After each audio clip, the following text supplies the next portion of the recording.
So hello अनि what is up guys आजको video चाहिँ के को बारेमा हो भनेर तपाईँले थम्बनेल र टाइटल देखेर थाहा पाइसक्नुभयो होला।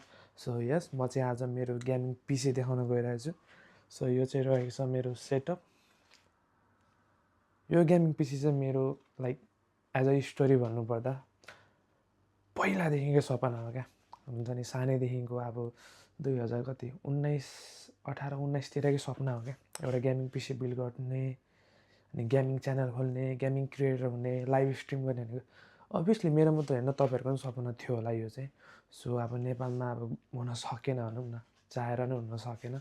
सो विदेशमा आएर चाहिँ मैले फर्स्ट कुरा केही किनेको हो भने चाहिँ मेरो गेमिङ पिसी हो क्या। त्यही भएर यति मनमा छ भने गर्न सकिन्छ क्या। सो यसको प्राइस चाहिँ कति पर्यो होला गेस। यो चाहिँ मैले छुट्टै गरेर एकदम हुन्छ नि आधा आधा गरेर बिल्ड गरेको। सो फर्स्ट कुरा मेरो यहाँ गाडीको कलेक्सन हेर्नु तपाईँहरू, दामी दामी छ नि। अहिले सानो सानो गाडी छ, पछि गएर हामी ठुलो पनि किन्नेछौँ। सो यसमा चाहिँ गाडी नै गाडी। यहाँ मेरो बाइक पनि छ क्या, बाइक पनि छ। यो पिसीलाई चाहिँ एकदमै राम्रै दाम परेको छ। सुरुमा चाहिँ पिसी मात्रै लिएर बिस्तारै बिस्तारै अपग्रेड गरेको हो क्या। सो म चाहिँ मेरो सेटअपमा चाहिँ के छ भने म एकचोटि सर देखाइदिन्छु। सो यस लोजिटेकको माउस छ हामीसँग।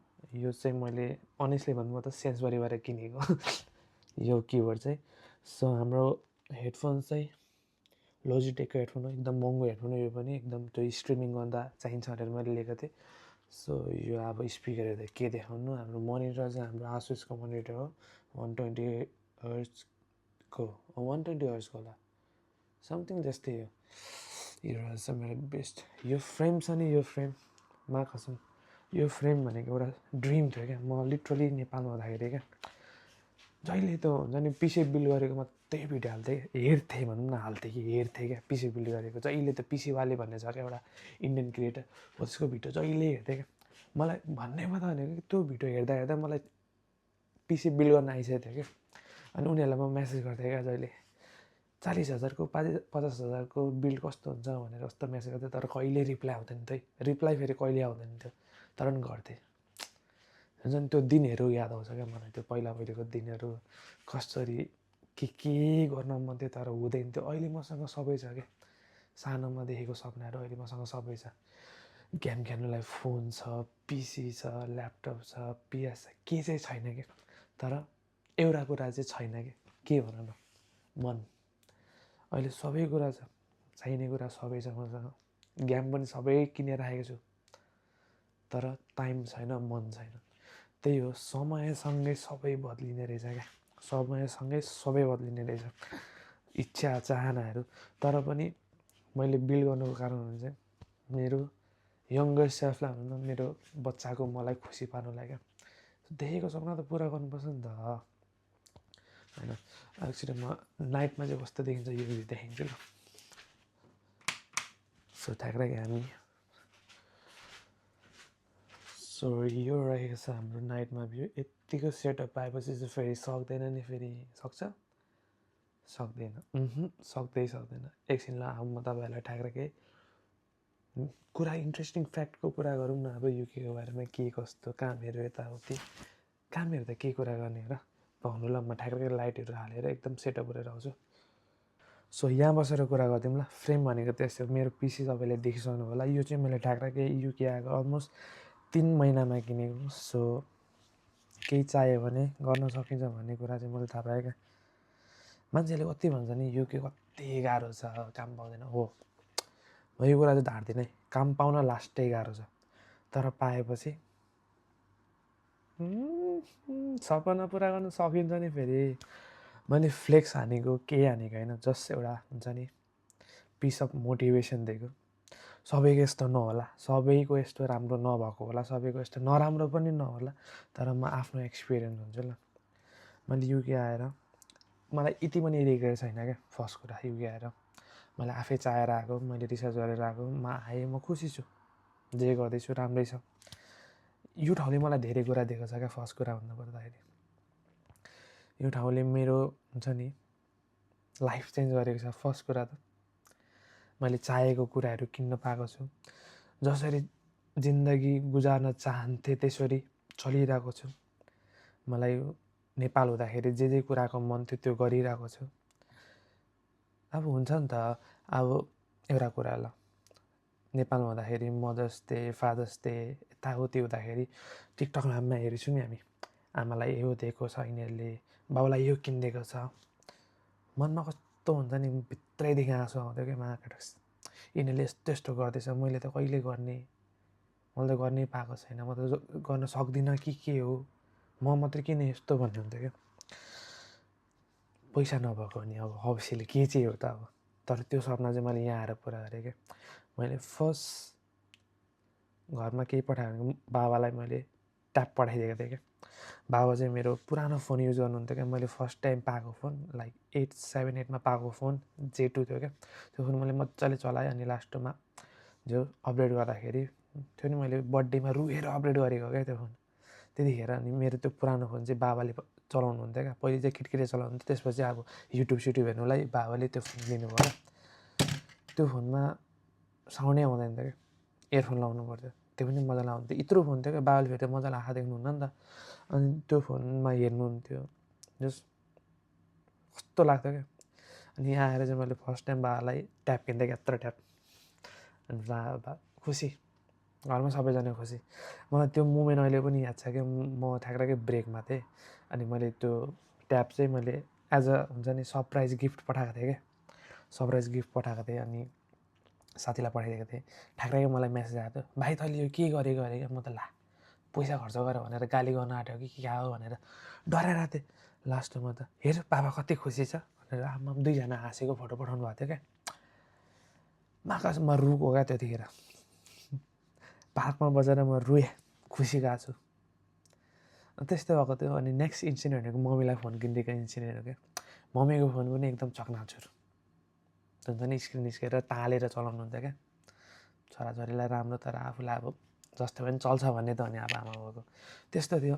अनि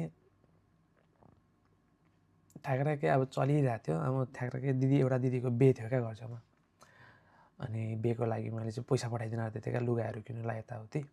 अनि मम्मीले भन्यो क्या, भाइ यत्रो महँगोको लुगा त के लाउनु हो, बरु अलिअलि थपेर म फोन किन्छु ल यसको पैसाले अरे क्या। मैले होइन नकिन्नु, लुगै किन्नु भनेको थिएँ क्या। ठ्याक्कै फोन फुटेछ झन्। अनि ठ्याक्कै बिहेको अघिल्लो दिन कस्तो लाग्यो क्या, आफूलाई नराम्रो लाग्यो क्या, यत्रो गरिदिनु भएको छ, मैले पनि केही गर्नु। त्यतिखेर पैसा थिएन मसँग, थिएन है। मैले मासाला 1 घन्टामा युनिमा थिएँ त्यतिखेर, म युनिमा थिएँ, यता खोजेर यस्तो पैसा घुमाएर नेपाल फोन गरेर साथीलाई फोन गरेर फोन झिकाएर अनि फोन लगेर सरप्राइज दिएको क्या। त्यतिखेर सरप्राइज दिनुभन्दा अगाडि पनि हामीले आमालाई पुरा जिस्काउँदै थियौँ क्या। मैले चाहिँ कलबाट तपाईँको फोन फुटेको छ यताउति के भन्दै थियौँ क्या। अनि के छ त म किनिहाल्छु नि भन्नुहुँदै थियो क्या।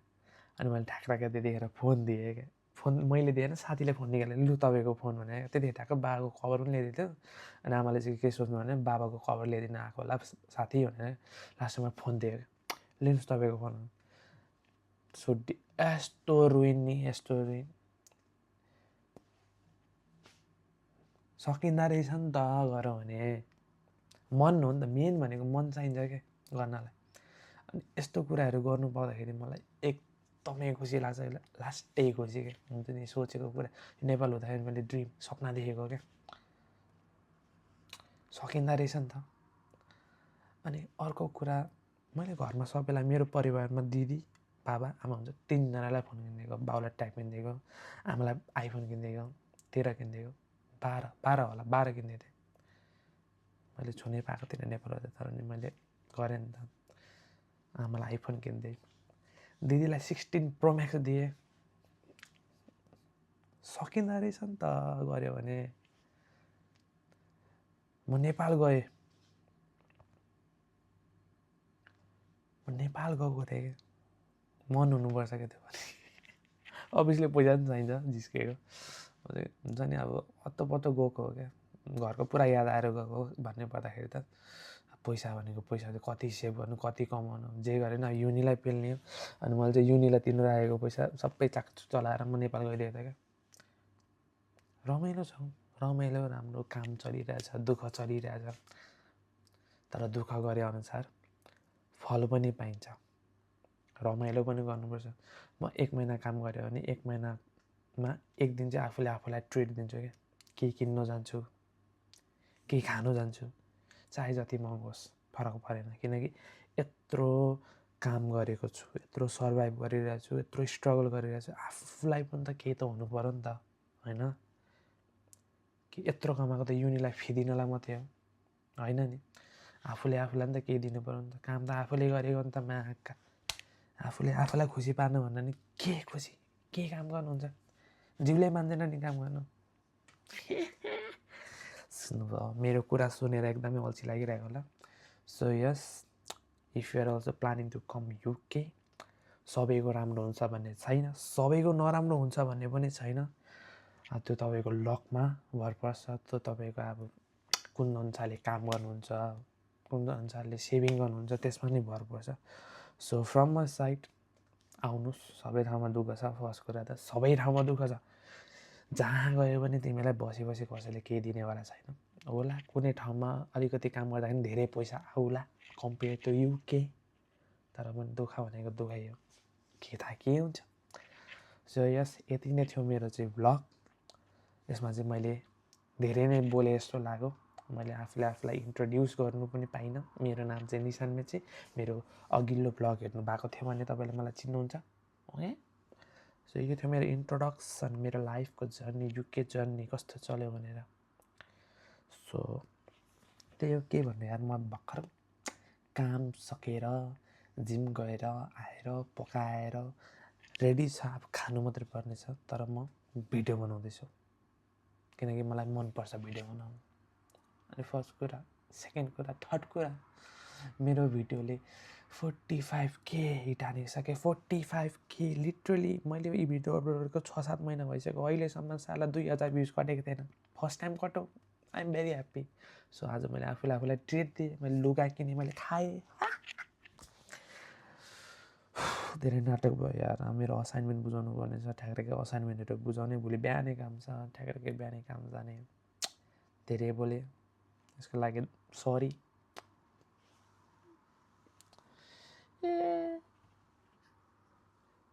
By by by by.